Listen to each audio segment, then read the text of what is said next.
Good morning, good afternoon, good evening, traders. This is Abdurrahman from FXAutoReek.com, and on my chart is the Great Britain US dollar, or the cable, called cable. On the 4-hour chart, listen, there is a candle which has printed here, and it is right here.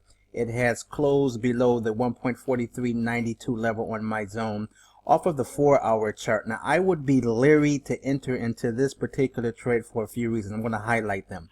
First of all, it is not the largest candles. Some people call it a kangaroo tail, pseudo kangaroo tail. It's not the largest in the last 5 or 6 candles.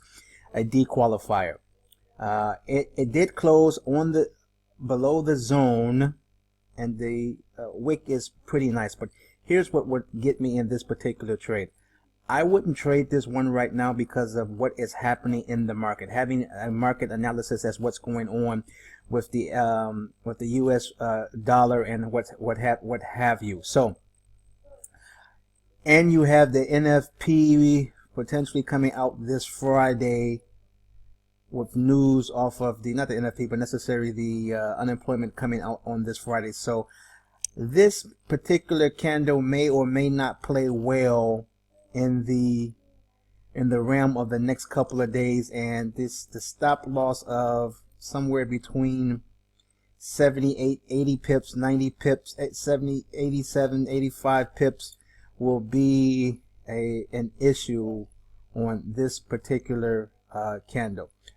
So I personally would not be looking to enter into a trade off of this particular candle. It may end up being a busted pseudo kangaroo, and then you look for a trade from there. So heads up to my people, watch this trade.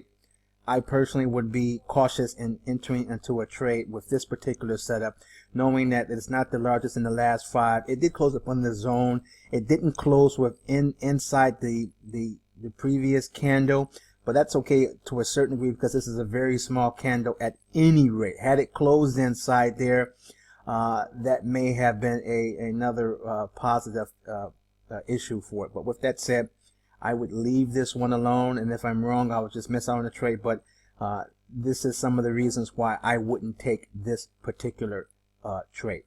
With that said, you guys have a magnificent day on purpose, and I'll talk with you soon.